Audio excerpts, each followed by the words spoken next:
လင်းရဲ့မရရဲ့ပေါ့နော်သူထမ်းနိုင်တဲ့တာဝန်ကိုသူအပြေးအဝတာဝန်ယူပြီးထမ်းနေတယ်လို့ဒီတိုင်းပြည်နဲ့လူမျိုးအပေါ်မှာကျမတာဝန်ယူနိုင်တဲ့ကိစ္စတွေကျမလုံနိုင်ကင်နိုင်တဲ့ကိစ္စတွေကိုလည်းကျမပိုစွန်းညံစွန်းရှိသလောက်စူးစမ်းနေပါတယ်ရှင်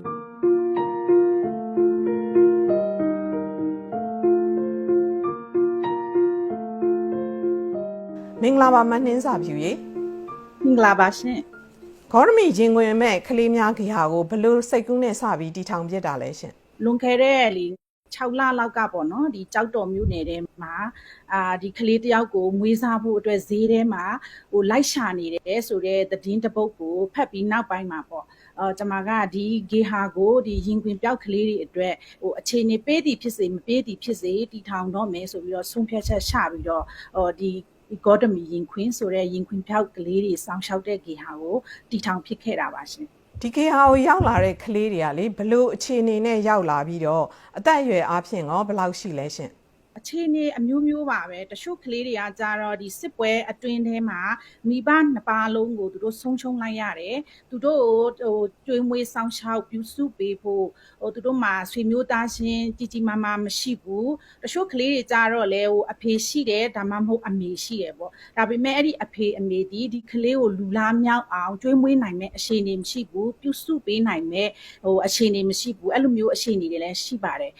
နောက်တစ်ခုကကြတော့ဒီအိမ်တွင်းအကြမ်းဖက်မှုပေါ့နော်အိမ်တွင်းအကြမ်းဖက်မှုရှိတဲ့ကလေးတွေအဲ့ဒီလိုမျိုးနှိပ်စက်ခံရတယ်ဒါမျိုးကြားသိရတဲ့အခါမှာရက်ရွာကနေအကြောင်းကြားပြီးတော့ဂေဟာကခေါ်ယူမွေးစားလိုက်တဲ့အခြေအနေမျိုးလည်းရှိတယ်လို့ဒီလိမ်ပိုင်းဆိုင်ရာအကြမ်းဖက်မှုကနေရလာတဲ့ကလေးတွေပေါ့အဲ့လိုမျိုးကလေးတွေလည်းကျမတို့စီမှာအကြောင်းမျိုးမျိုးအခြေအနေမျိုးမျိုးကလေးတွေကိုခေါ်ယူဆောင်ရှောက်ထားတာရှိပါတယ်ကလေးတွေကိုလက်ခံတဲ့အခါမှာလည်းဘလို့အကန့်အသတ်တွေရှိတယ်လဲရှင်ဂေဟာကိုကလေးတွေလာပို့ရင်ဘလို့မျိုးအခြေအနေမှလက်ခံလဲရှင်ကလေးကိုဒီကျမတို့ရဲ့အခြေခံမူဝါဒအနေနဲ့ကတော့ဒီမွေးကင်းစားကနေ10နှစ်အောက်ကလေးတွေကိုလက်ခံမယ်ဆိုပြီးတော့အခုလောလောဆယ်အထိမူဝါဒချထားတာတော့ရှိပါတယ်ဒီလူမျိုးဘာသာမရွေးလက်ခံပါတယ်ဘယ်လိုအခြေအနေမှာပဲဖြစ်ဖြစ်ဒီ10နှစ်အောက်ကလေးတွေကိုကျမတို့ကပြုစုပေးဖို့မေတ္တာပေးဖို့ကြည်ပြင်းစေဖို့စောင့်ရှောက်ပေးဖို့လိုအပ်တယ်ဆိုရင်ဂေါတမီရင်ခွင်ကကြိုးဆိုနေပါတယ်တကားဖွင့်ထားပါတယ်ဒီကေဟာတီထောင်မှုအတွက်လေငွေကြေးလိုအပ်ချက်တွေဘာတွေကြတော့ဘယ်လိုစီစဉ်ခဲ့ရလဲအခုလက်ရှိမှာကောဒီငွေကြေးလိုအပ်ချက်တွေဘာတွေကြတော့ကောဘယ်လိုမျိုးမြန်ဖြည့်ဆည်းပေးနေရလဲရှင်ဒီဂေဟာကိုတီထောင်သူဒီကျမဖြစ်တယ်ပေါ့နော်ကျမကဒီတီထောင်သူတယောက်အနေနဲ့ဒီအစပိုင်းမှာငွေရေးကြေးကိုကျမရဲ့ဒီစူးစမ်းအားထုတ်မှုပေါ့နော်ကျမရဲ့ဖန်တီးမှုနဲ့ဒီကျမက online ပေါ်မှာဒီရန်ပုံငွေရှာဖွေတဲ့activity လေးတွေလုပ်ပြီးတော့handmade ပစ္စည်းကလေးရောင်းချတာမျိုးရှိခဲ့ပါတယ်ဆိုတော့အဲ့ဒီအစပိုင်းမှာဂေါတမီရဲ့တီထောင်စမှာအဲ့ဒီကရလာတဲ့ငွေကြေးတချို့သုံးစွဲထားတာရှိပါတယ်အခုလည်းပဲလွန်ခဲ့တဲ့လကပဲဒီကျမကိုယ်တိုင်ချုပ်လုပ်ထားတဲ့ရင်ဖုံးအင်ဂျီလေးတွေပေါ့မြန်မာရင်ဖုံးအင်ဂျီကလေးတွေကို online ပေါ်ကနေရောင်းချပြီးတော့ဒီဂေါတမီရင်ခွင်ရဲ့ငွေကြေးလိုအပ်ချက်အတွက်ကျမတို့စူးစမ်းထားတာရှိပါတယ်နောက်တစ်ခုကအခုဒီမိဘပြည်သူတွေပေါ့နော်စေတနာရှင်မိဘပြည်သူတွေကလည်းစိတ်ဝင်စားနဲ့မေးမြန်းလှူဒန်းလာတဲ့ငွေကြေးတချို့နဲ့ဒီဂေါတမီရင်ခွင်ကိုlevel လျက်ရှိပါတယ်ရှင်ဒီဂေဟာကလေဗိုလ်ချုပ်ထွန်းမြတ်နိုင်ရဲ့ဇနီးတဲ့တီထောင်ထားတဲ့ဂေဟာဖြစ်တဲ့အတွက်ဇုံတယောက်ပေါ့နော်အဖွဲ့အစည်းတစ်ခုကနေပြီးတော့လာရောက်နှောက်ယှက်ဖိအားပေးတာရောရှိလားဒီဗိုလ်ချုပ်ထွန်းမြတ်နိုင်ရဲ့ဇနီးဖြစ်သူရဲ့ဂေဟာမှုလို့ပေါ့နော်ဘလို့တက်ရောက်မှုတွေရှိလဲရှင်နံပါတ်1တစ်ချက်ကတော့ကျမတို့ကဒီပေါ့နော်ကျမတို့ရဲ့ထိန်းချုပ်နယ်မြေထဲမှာအခြေစိုက်ထားတဲ့ဂေဟာဖြစ်တယ်ဆိုတဲ့အခါမှာအပြင်ပကရန်သူတွေကကျမတို့ကိုဒီပြင်ပအဖွဲ့အစည်းတွေကပေါ့နော်ဒီလာပြီးတော့ဖိအားပေးပြီးတော့မလုံရဘူးမကန်ရဘူးတစုံတရာအားဖိအားပေးတဲ့ဟာမျိုးတော့ကျမတို့မရှိပါဘူးကြုံလဲမကြုံတွေ့ရသေးပါဘူးဒီဂေဟာကိုကျမကဥဆောင်ပြီးတီထောင်တဲ့အတွက်ဒီကျမတို့ရဲ့လွတ်မြောက်နယ်မြေရဲ့အဝိုင်းအဝန်းထဲမှာတော့တက်ရောက်မှုကတော့ရှိပါတယ်။ဘာလဲဆိုတော့ယုံကြည်မှုပေါ့နော်ဒီကျမ ကိုယ်တိုင်တီထောင်ထားတယ်ဆိုတဲ့အပေါ်မှာဒီလိုမျိုးခက်ခဲတဲ့ကလေးတွေလိုအပ်နေတဲ့မေတ္တာပေးရမယ်လိုအပ်နေတဲ့ကလေးတွေကိုတွေးတဲ့အခါမှာဂေါတမီရင်ခွင်ကိုပို့လိုက်ရင်ဖြင့်ဒီကလေးတွေရဲ့ဘဝဟာအနာဂတ်မှာကောင်းသွားမယ်ဆိုတဲ့အဲ့လိုကောင်းတဲ့တက်ရောက်မှုပေါ့နော်ဒီကျမတီထောင်တယ်ဆိုတဲ့အပေါ်မှာတက်ရောက်မှုပေါ့အဲ့ဒီတက်ရောက်မှုတော့ကျမတို့ရဲ့ဒီလွမြောက်မြင်မြေတကြောမှာတော့ဒါမျိုးတော့ရှိပါတယ်ရှင်ဒီကေဟာတီထောင်မှုနဲ့ပတ်သက်ပြီးတော့ဒီဗိုလ်ချုပ်ထင်းမြတ်နိုင်ကရောဘာတွေပြောတာရှိလဲသူ့ရဲ့ရည်တည်ချက်ကဘယ်လိုရှိလဲရှင်ဗိုလ်ချုပ်ကအလုပ်အင်မတန်များပါတယ်သူမှကဒီစစ်ရေးနိုင်ငံရေးအပြင်တပြိုင်နက်တည်းမှာတိုင်းပြည်တည်ဆောက်ရေးကိုလည်းသူကစ조사ပြီးတော့လှုပ်ဆောင်နေရတဲ့အခါမှာဒီကျမရဲ့ဒီဂေါတမီရင်ခွင်ကြီးဟာနဲ့ပတ်သက်ပြီးတော့အသေးစိတ်တိုင်ပင်ထားတာမျိုးပြောပြထားတာမျိုးအဲ့လိုမျိုးတော့မရှိပါဘူးရှင်ဒါပေမဲ့ဒီအပေါ်မှာပေါ့နော်ဒီကျမရဲ့ဂေါတမီရင်ခွင်တီထောင်မှုနဲ့ဒီမေတ္တာပေးရမယ့်ကလေးတွေကိုကလေးတငယ်တွေကိုစောင့်ရှောက်တဲ့ကိစ္စမှာတော့ကျမရဲ့ရက်တီချက်နဲ့သူရဲ့ရက်တီချက်ကတော့တစ်ထပ်တည်းကြမယ်လို့ကျမထင်ပါတယ်ခုဆိုလို့ရှိရင်ပေါ့နော်ဒီဂေဟာတီထောင်လာတာ6လကျော်ရှိလာပြီပေါ့နော်ဆိုတော့ဒီဂေဟာနဲ့ပတ်သက်ပြီးတော့ဗိုလ်ချုပ်ထွန်းမြတ်နိုင်ကဘလို့ပံ့ပိုးကူညီပေးတာရှိတယ်လဲအာရခတပ်တော်အစိုးရရှိကနေပြီးတော့အကူအညီတွေတောင်းခံသွားဖို့ရှိလားရှင်ဒီလိုမျိုးလောက်တဲ့အခါမှာအခုချိန်ကတော့ကျမတို့ကိုလက်ကိုချီနဲ့အဲ့လိုလဲပတ်နေတာပေါ့နော်အကြောင်းတစ်ခုခုကြောင့်ဒီဟာ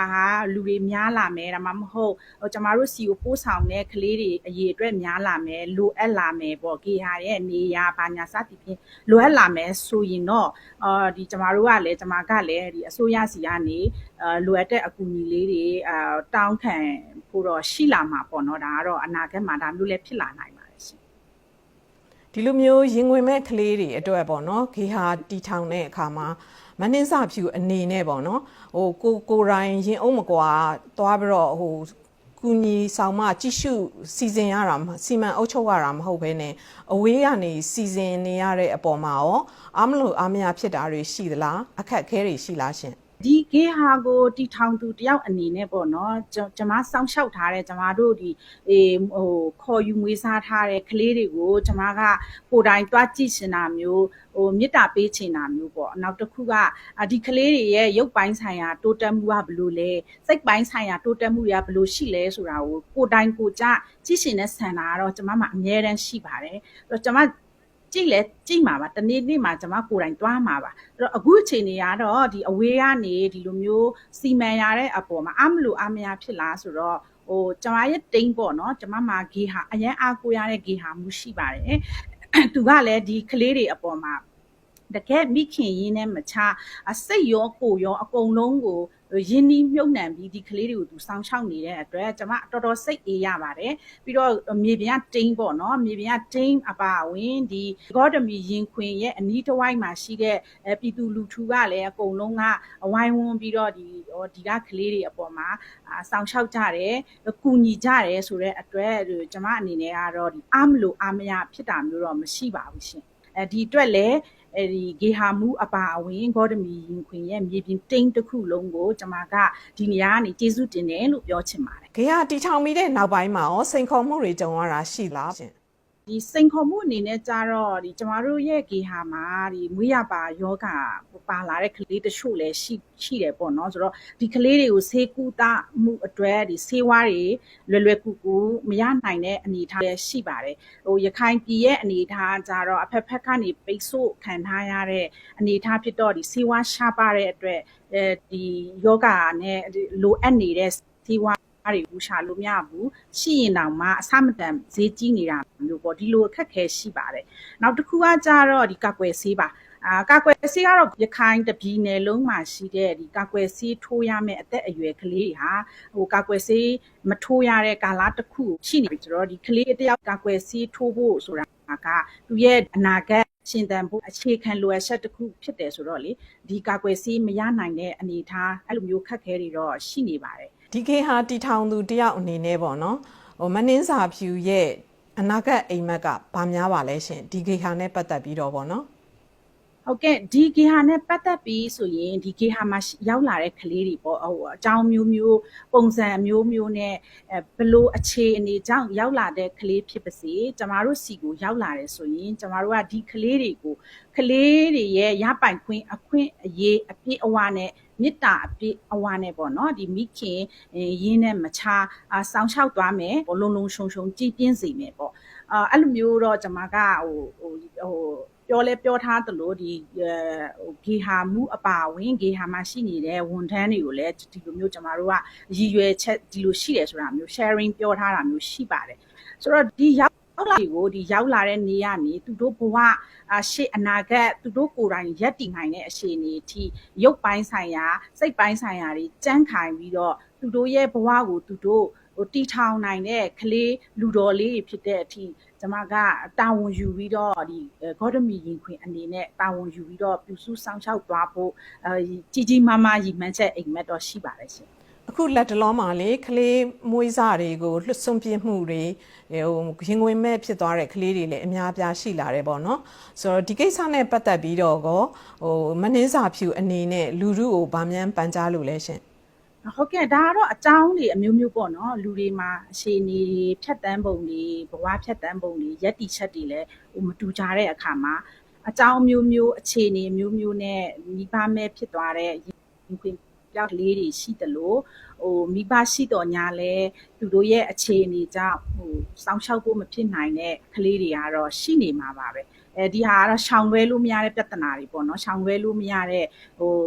လူမှုဘဝထဲမှာကိုကရှိနေတဲ့အကြောင်းအရာတွေဖြစ်တဲ့အတွက်တကယ်လို့တာပေါ့ဒီလိုမျိုးကလေးတွေကိုတွေးခဲ့ရင်ဂေါတမီရင်ခွင်ကိုအကြောင်းကြားပါဂေါတမီရင်ခွင်ကခေါ်ယူဆောင်ရှောက်ပါမယ်နောက်တစ်ချက်ကတော့ဒီအိမ်တွင်းအကြမ်းဖက်မှုပေါ့ဒီအိမ်တွင်းအကြမ်းဖက်မှုခံနေရတဲ့ကလေးတွေကိုတွေးရင်ဒါငါတို့နဲ့မဆိုင်ဘူးဒါငါတို့ကိစ္စမဟုတ်ဘူးဆိုတဲ့ဒီကျမတို့လူမျိုးရဲ့ဇယိုက်ပေါ့နော်ဘယ်လိုရှိလဲဆိုဂျားတုံးဂျားမဝင်နဲ့ဆိုတဲ့အဲ့လိုမျိုးဇယိုက်ကလေးရှိတတ်ပါတယ်ဆိုတော့ဒီလိုဟာမျိုးလေးတွေကိုငါနဲ့မဆိုင်ဘူးဆိုပြီးတော့လစ်လျူရှုပါနဲ့မျက်ကွယ်မပြုပါနဲ့ဒီကလေးတွေဟာကျမတို့ဒီလိုမျိုးအကြမ်းဖက်ခံနေရတယ်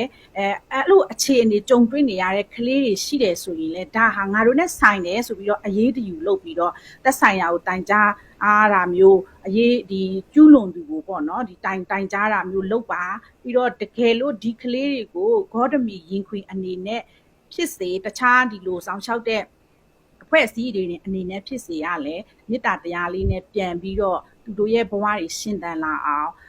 ဒီကြီးပြင်းအောင်နီးစပ်ရာကိုတည်င်းပေးပြီးတော့ဂေါတမီရင်ခွင်ကိုလာပို့ကြပါလို့ကျမတို့ဟာဒီလိုကလေးတွေအတွက်ဒီလိုမေတ္တာပေးဖို့လိုအပ်နေတဲ့အရွယ်လေးတွေအတွက်အမြဲတမ်းအဆင်သင့်ရှိပါတယ်လို့ဒီနေရာကနေတည်င်းစကားပါရှင်ပါတယ်